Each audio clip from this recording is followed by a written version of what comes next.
Yeah.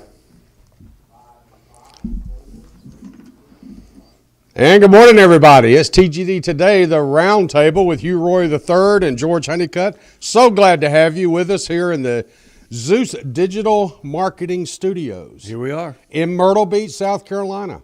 And it's a historic day here at TGD Today because we are simulcasting on Facebook Live. Yes, we are. How about that? Yeah, we're giving it a shot, see how it goes. We'll see if George can make Here it we through are. this. Hi, Mom. I'm on television. Oh, geez, here we go. The How are you? actors. I'm good. How are I'm you? good. I'm Yeah? doing good. Yeah. Hanging in there. Good, good. You look good. Yeah, getting You it. smell good. Yeah, I took a shower. That a boy. Yeah. That a boy. So we're missing Al today. We're missing Professor. You know, It's just me and you again. It's like the good old back days. to the old days. The good old days. Just you and I. Yep. Loving the game of golf. Yep. We got a lot to talk about. We do. We do. It's, I tell you, this week, after we did several hours of broadcasting of the Open Championship from Royal Troon, by the way, thanks for your time and participating in that. No, my pleasure. It was a lot of fun. Brian Steffen, we kind of let him head things up. I don't want Thought he handled it pretty well, too. He did. I mean, Brian's really good at it. So, I mean, yeah. you know, that way you and I could just talk golf and he could do all the other stuff. Yeah. Yeah. It was a lot of fun. Yeah. But, you know, what I want to discuss today, Hugh, is this week, and you've told me on about 1,000 different occasions here on TGD Today that I have no life. And so just to affirm that, this week I have watched the entire last round twice again. And I tell you what, George, and you may laugh at me when I say this, but there's very few movies that I like to watch over and over again, all right? One of them's For Love of the Game with Costner, the baseball movie, right? The other one is The Greatest Game Ever Played. Mm-hmm.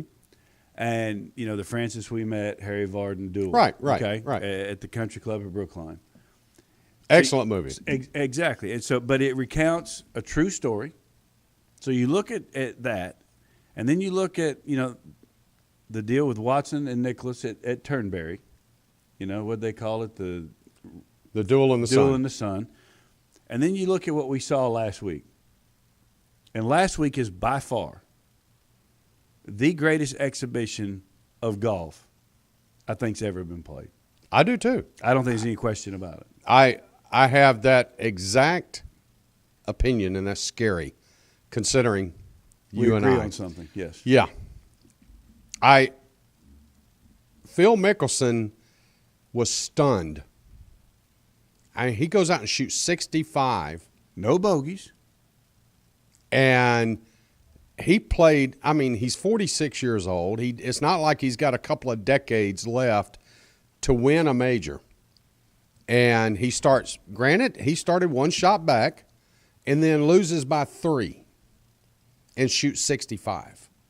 The math doesn't add up. It doesn't. It doesn't add up. If you sit there and go, Phil Mickelson, if it'd been any other year, Jeff. if it'd been any other year, Phil runs away with this thing.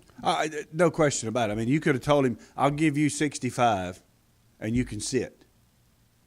Oh. And he wouldn't have left the clubhouse. He would have bought drinks for everybody, including every the spectator out there. I agree. And so, but the thing is, it's like, you know, you watch the post interviews, you know, when he goes into the interview room and everybody's asking him questions, and he's like, look, I'm extremely disappointed. But that's one, and he basically said, you know, you've got a great champion. He played fantastic. Honest answer. And it's one of those where, folks, you just have to look at it and say, you know what? I played the best I could play. And he said, I played perfect. And I got beat. I just got beat. On both occasions that I have rewatched the last round of the Open, Hugh, on both times I sat and thought, I'm glad I was alive to be able to watch that. Oh, no question about it. I mean, it was I have not said that about a Tiger round. It didn't matter. I was glad that I was alive to be able to watch that mano a mano. I heard one of the golf commentators say, "Oh, it was like a boxing match." Well, yeah, you could say that. But they weren't throwing punches. They were throwing haymakers. Oh, yeah. For 18 holes. I agree. But it was funny. I mean, like Phil said in his interview, it's pretty bad when you can 12 putt the last hole and still win or still finish second. Yeah. You know, and he got beat by 3. Mm. I mean, Stenson played flawless, though he did make 3 bogeys, but he made 10 birdies. Mickelson goes out and shoots 65 with no bogeys. I mean, that's impressive golf. And in that historic, setting, epic. That setting, oh yeah, that weather. They, you know what? And I also appreciated the R&A and their response and the way they discussed the golf course at both the trophy presentations and afterwards. Mm-hmm. And the fact that, well, of course, the comparison of the R&A to the USGA, and do you feel like you set up the course too simply? Do you feel like, that you made it too easy? Excuse me? Well, the R&A responded saying, we are so thankful to have had these 2 champions go out there and play the games of their life. And put on a show. I mean, yeah, exactly.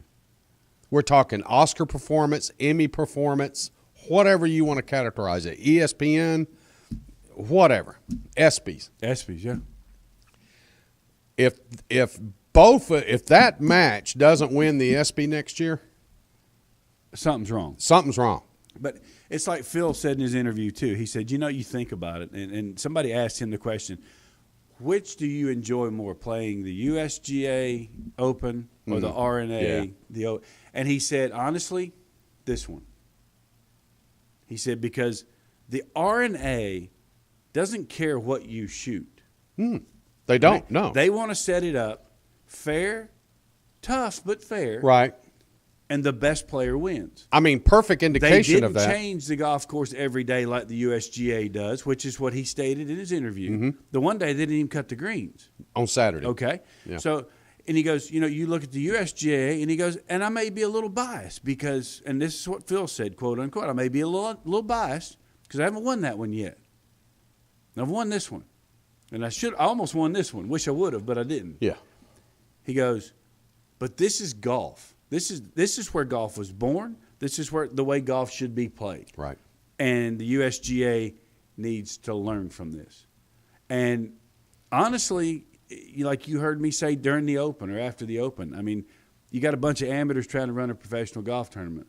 Well, there's a bunch of amateurs running one over in Europe, in England and Scotland, that seems to know what they're doing. I believe I'd be over taking notes and taking classes and learning from them. Yeah, but they don't. But, I mean, to them it's about shooting par or making it to where it's almost unfair instead of if you go out and shoot 20 under, so be it. Well, it's interesting you bring that up because I believe, and this is just off the top of the head, but my opinion is if Henrik Stenson and Phil Mickelson had gone out and pulled that off in the U.S. at a USGA event, then that golf course would have never been in the rotation again. It would have never been there. Well, if it had been they would have taken it out right after that, saying, obviously it's too damn easy. There was too much of a separation between these guys, and, so be it. Yeah, or they'd have gone in and made it to where all the par fours, you're either hitting 3 woods to them or you can't get there. It's a 3-shot par 4. Mm-hmm. That's their mentality. Mm-hmm.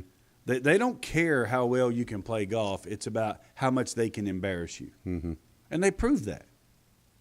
And it's not to say Oakmont is a great venue, and it's hard enough the way it is. One of the hardest golf courses in the world. Much less with what they've done to it and what they did to it during this Open. So they've done to it for the last 10 years in preparation for this Open. Yeah. So, I just think there's a lot to be learned from the R&A, and I gained a lot of respect by the way they handled that whole press conference. A lot of them, they kind of deflected, the questions, the difference between how the USGA did it and they did it. They would deflect it and say, look, this is how we believe it's done, and this is how we do it. And they let it go at that. And that shows some class. And they've done it for 145 years. I know, but it just showed class. It did. It Absolutely. wasn't about we're better than the Fully USGA. agree. It's just how we do it. USGA's got nothing to do with us, and we don't have anything to do with them. Take the pompous, what, out of it, and just go set up a golf course, create a fair event, and let's have some fun with it. Watch and see what they can do, what they can shoot. You don't have to make it ridiculous where balls are rolling off greens and putts are moving as you're addressing them because it's just – and we all like quick greens, George, and there's nothing wrong with firm greens. But good, solid, rolling 12, that's a perfect US Open green. That's fine, as long as there's not too much slope to it. But Right. Right. You get it 11, 12 with our conditions, which are different than over there. The grasses are different. You can do that. Mm-hmm. That's fair. Mm-hmm. But 14 and a half? 15. Come on. Right. That's like putting in your bathtub and trying to stop it before it gets to the drain. Right. It's impossible. And God forbid you have a 3-degree slope somewhere. That's what I'm talking about. Because Yeah. it is impossible. Yeah. So just some of the stats from the Open Championship. Longest average drive was Bubba Watson at 341, Jason Day at 336, Tony Finau. Good Open for Tony Finau. He's looking forward to the RBC, and he just had a spectacular event. He gets an automatic invite back, so good for that young man. Exactly. And I tell you what, and even though he had the one mistake on the back nine, the finish for J.B. Holmes, I think, was extremely crucial to show this young man he's come back from his ordeal. Mm-hmm. And he played to finish third on his own. I mean, that says a lot for his determination, his work ethic, and what he has gone on to accomplish and to bring back to his game. And hopefully JB keeps it going. Of course, this week at the RBC, next week at the PGA Championship. So, and I think those two tournaments really help his cause getting on the Ryder Cup. I agree with you 100%. And the fact that they're so close together, it gives you a chance to maintain, that The momentum. Yeah, that momentum you've got underneath you, and you're going, and it's going to help. I think the whole Ryder Cup thing, it's going to be interesting here the next couple of weeks, and then we'll see how Davis handles it from there. Mm-hmm. I still think we're going to have one heck of a time trying to just half matches, much less win them. Yeah, yeah. I'm sorry. You look at the way the guys from Europe are playing. You got Henrik Stenson. You've got these others that are just. I mean, look at Johnston. He's jumped in. He's That's jumped right. in this picture, and this That's kid right. he's Andrew become Johnston. so popular. They want him there just because of the popularity. How about of that it. walk up 18? Oh, yeah. I mean, he's in the next to the final group, and that crowd went crazy. They went nuts. They went crazy. So good for him. I couldn't quite tell. I made comments. He's on Amish, is he? No, he's not. Okay. I can't, if he shows up one week with a straw brim hat, then I'm going to argue my point. Fairways hit, Emiliano Grillo hit 78.6% of the fairways. That's at Royal impressive. Trout. That's impressive considering half of them are blind. Our Open champion golfer of the year, Henrik Stenson, was in 5th place in fairways hit at 73.2%. Now, how lucky did he get at 18, though? Yeah, okay. No offense. I was with a viewer last night for dinner. He hit that 3-wood, and I'm going, dude, you're pumped up. Well, you know how far you hit that thing? Don't do it. I think you had left the studio. Yeah, you had checked out to supposedly cut grass. I did. We gave you a hard time about that. I know. I did, though. Yeah, I was I know. sweating bullets. I know. Just before, as he was on the tee box, and they were looking at yardages, he and his caddy, Faraday makes a comment, and I really caught this in my first relook at the round. But Faraday makes a comment, well, he needs to pull that 3-wood and just aim at that right bunker because there's no way he can get there. And I'm thinking, oh, yes, sir. Well, that's why he said 3-wood. There's no way he can get there. That's 300 plus to that fairway bunker on the right. Now, the left bunkers came into play with a 5-iron. Yeah. But so he pulls the 3-wood, and then, of course, another comment is made, well, that's the smart play. He's aiming. Then Miller gets involved in it, and Miller goes, look, he's aiming with his eye. His body is lined up down the right-hand side, and that's a good play. and then he rips this thing, and they've got the overhead camera, the sky view, and this thing hits, and then it starts rolling, and I'm like going, oh, man. I mean, six more inches, it's in the bunker. He's 15 inches from going in. Like I said, if it goes 6 more inches, it rolls in. It rolls in. You're exactly right. I mean, it was. And folks, what's funny, when he hit it, and we're watching the sky view on the broadcast via satellite, and we see it, we watching it, and there's dead air between Brian and I. Oh, yeah. Absolutely dead air. And then Brian goes, that may go in. And I'm going, oh, just stop. Just stop. I'm so pulling for it. Just stop. I mean, that's the first thing I said was get down. He hit 3-wood 9-iron. Yeah. Is that not? And then the putt. I mean, the putt comes around all the way to the back door. Comes in at 1 o'clock. Mickelson's lipping them out, and this one's coming in. But, it was just meant to be. And the beauty of this whole thing to me, and you know how I feel about the one announcer. Okay? Yeah. Mm-hmm. He's pompous. He's arrogant. And he says some of the dumbest things in the world. But the fact that Stinson shot 63 to tie the lowest final round that had stood for so long and kind of put it to bed, that might have been the most satisfying thing for me yet. Just because now Johnny Miller doesn't have that to brag on. I got you. So that I thought the way, 10 birdies in the final round of a British Open. Wow, that's just unheard of. And people talk about, was it the golf course? It doesn't matter what course they were on. Dude, that golf course is hard. I know, but it doesn't matter what golf course they're on. For him to keep his wits and nerves and the stress level. Did you hear them comment on his resting heart rate? His resting heart rate averages between 25 and 47. Heart rate or heart rate? Heart rate. Rate. You said heart. Rate. Okay, heart rate. Just checking you. R-A-T-E. That's incredible. 25 to 47. And what about the spectator's heart rate when he goes over on 17 and takes his shirt off? Yeah. And he shows off the 6, 8, 12 pack. I don't know what it was. But, and Mickelson's just standing there, just brewing. Yeah. Just brewing. Because Mickelson doesn't have honors. Yeah. So he's got to wait for Henrik to go over, pull the undershirt off, put his other shirt back on. He undoes his pants in front of God and creation, puts his shirt tail in. Then he goes over, sticks the glove back on. Mickelson's brewing. He looks like my coffee pot at the house. He's just percolating. I tell you what, and as hard as it was for him to swallow, I thought the way that Phil handled the whole thing was just absolute class. And Hendrick's the same way about Phil. If you didn't know beforehand, you know now. They've been friends for quite some time. Oh, yeah. They have a lot of respect for one another. Now they play pranks on each other. Mm-hmm. Evidently, I don't know whether that's because of their Callaway affiliation, and they're maybe testing clubs together or things, whatever. Commercials, whatever. Yeah. It could be anything. But obviously for several years now, and what people fail to remember is 5 years ago, folks, Henrik Stenson was at the bottom end of he had no money, zero money. Mm-hmm. He had totally blown through any winnings that he had made up to that point.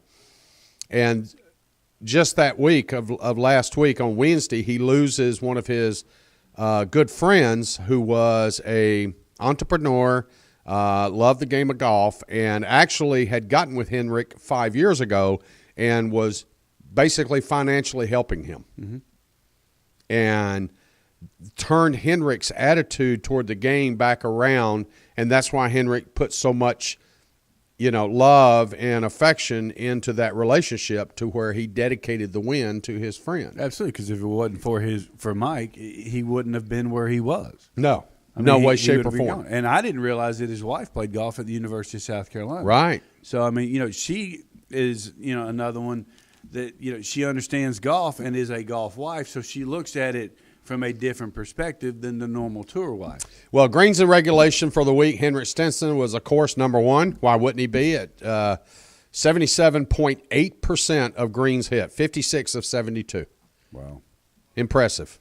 One I wanted to touch on real quick, and I know, this is where the money's made, is when you look at the average putts per round, Shungo Imahira finishes with average putts per round 27. That is tied for first and second. Patrick Reed, Brandt Snedeker, Steve Stricker, and what a good tournament for Steve Stricker. Oh, my gosh, you think? Yeah. Andrew Johnston, fewest number of putts, lowest total number of putts a player managed to complete a round with. And that number was established at 23. Yep. Again, we're not seeing in the top 2, 3, 4, 5 players, we're not seeing our champion's name.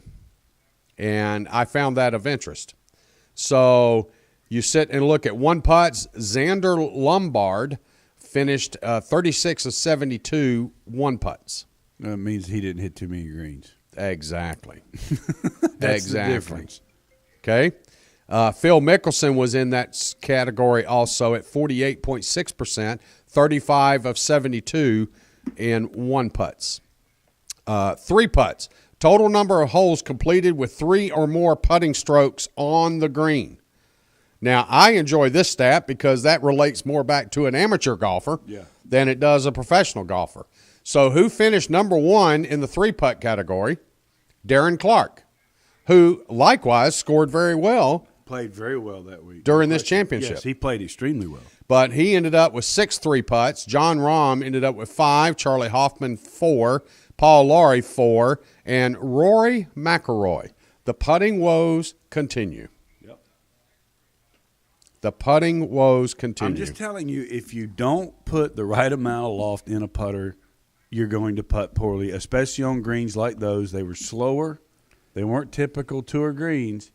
You've got to have 3.5, 4 degrees of loft, period. Right.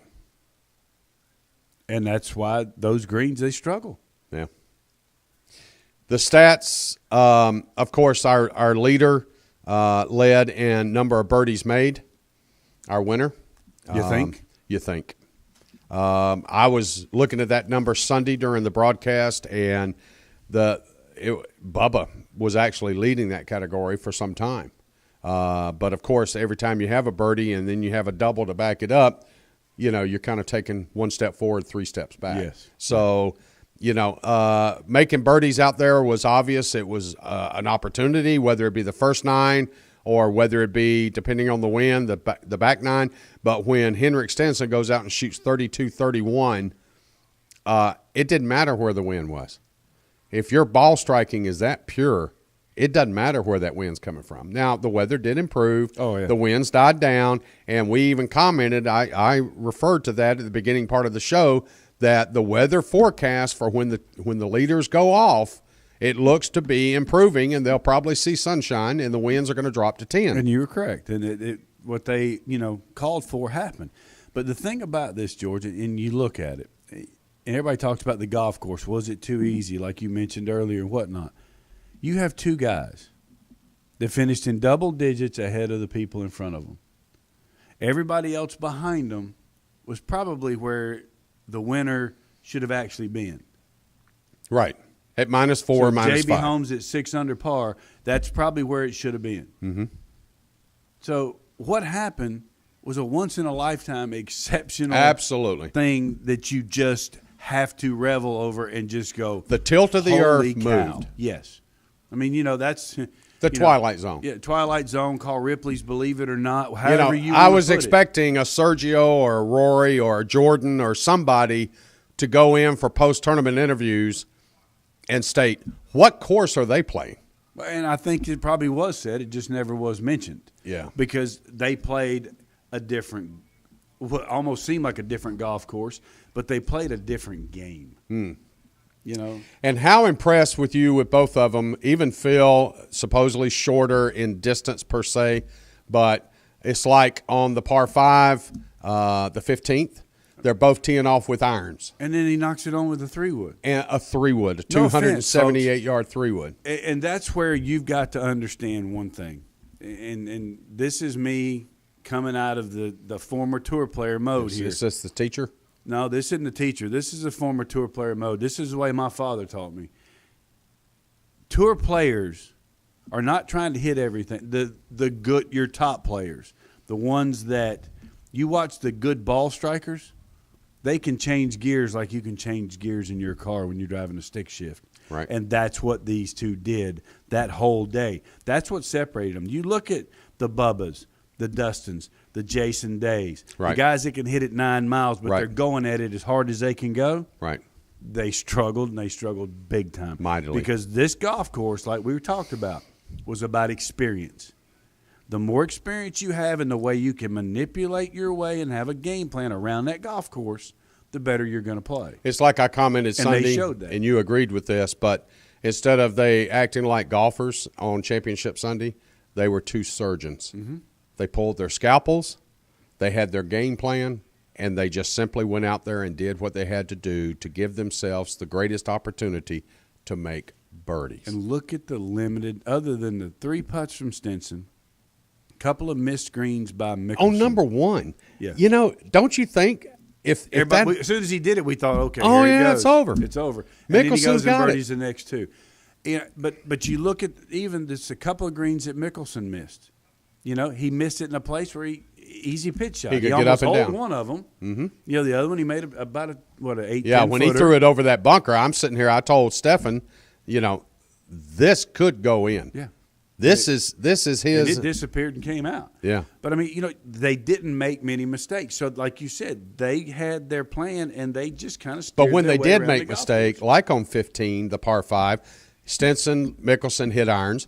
Mickelson hits a phenomenal shot up there. He's got 45 feet for eagle.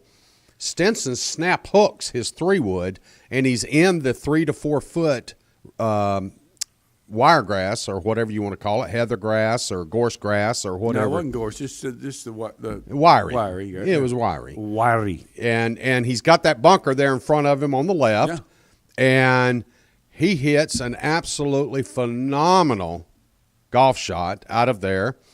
And interestingly, I heard from a Callaway representative yesterday, and evidently there was a pretty good camera shot of the head of his club, which is the MD3 wedge from Callaway.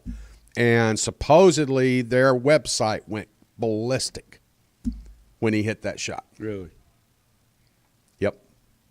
So the point is he hit a phenomenal shot, knocks it up there to 4.5 feet. Mickelson, how he doesn't make that eagle putt, I have no clue. I agree. It was in the middle of the hole. And it just cuts out low, and you're sitting here going, wow. It still had 3 rolls left on it, and it misses going in. It's like you're at putt-putt, and it had a little raised side on one side. It just exactly. kind of rolled it. You know? Yeah. Yeah. It's like somebody pulled the cup up and put an edge on it. But, you know, then Stinson pours his in for matching birdies, and they go to 17 with Stinson a 2-shot lead. And you could kind of tell the air left one lung of Mickelson. Oh, yeah. After that hole. Well, I mean, you know you can't catch up. Yeah. The only way he was going to catch up was at 18 if Stinson's ball goes If in Stinson, that bunker yeah, and he goes can in make that birdie. bunker, yeah. And it just didn't happen, and that's the way it is. But, again, probably one of the greatest exhibitions you will ever see. No doubt. Ever. If you get the chance, I don't care if they replay it every doggone day because I'll probably watch it, being the golf junkie I am. Yes. But, okay, real quick before we jump out of here off the round table, basically this week, Tiger's manager, quote-unquote, releases that Tiger would not be playing in the PGA, nor did it look like he would play again this year in this season. Good or bad move? I think it's good. I mean, number one, you know, if he doesn't feel like he's ready, don't push it and don't go out there and embarrass yourself. Mm-hmm. Secondly, you know, maybe he just needs more time. Maybe it's not going to happen. I don't know. Is Tiger done? I don't know. I think he is. I don't know. I don't think so. Okay. But nobody knows. I cannot see Tiger coming back to play golf at the PGA Tour or in the worldwide theater of golf if it's just going to be an exhibition. If it's just going to be, we got Tiger in our tournament. He's going to shoot 20 over, but we've got Tiger in our tournament. I don't see him doing that. He won't do that. He won't. I don't see them doing that. I agree with you 100%.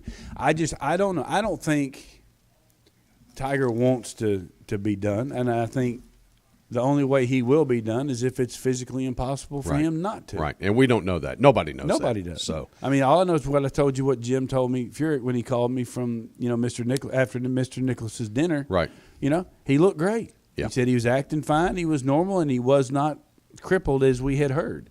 So maybe it's just, hey, I'm gonna take some more time and we'll milk it and go from there. well, that's good. So this week RBC, next week PGA Championship. So again, 2 weeks removed from the Open, and a crazy season, Hugh. But we got to love it as golf fans. I mean, we just got to eat this up. We won't see it again. No. I mean, we've got 2 moons up there. Just look what happened at the Open. Oh, I know. And now we've got this golf schedule. We've got the Ryder Cup this year. We've got the Olympics, whatever. And then we still have the FedEx Cup. So, and then the race for Dubai. Yeah. So a lot going on. Thanks so much for your time and comments today. My This has pleasure. been a lot of fun. It has been. Yeah. All right. Thanks for joining us, TGD Radio and TV, today for the Roundtable. TGD Radio and TV are produced and broadcast by the Zeus Digital Network for thegolfdirector.com. Be sure to check out our featured course pages where you'll find up-to-date information about course conditions, specials, much, much more. Need help with any golfing vacation? Just call Dave right here at the Golf Director. You can reach him at 844-GO-GOLF-1, 844-464-6531. All of our programming is archived for listening and viewing on demand. Just click the TGD Radio or the TGD TV tab in the menu screen at thegolfdirector.com. You can find us on over 1 billion with a B devices at iTunes, Audio Realm, TuneIn, YouTube, Ustream, Roku, Blueberry, Periscope, and, of course, Facebook. How about that? That's good stuff. I'm George Honeycutt, Hugh Roy III. We want to thank Mr. Jeff behind the glass. We want to thank you, most importantly, though, for joining us today on TGD Today. Don't go anywhere. We got a lot more golf news and information coming up next.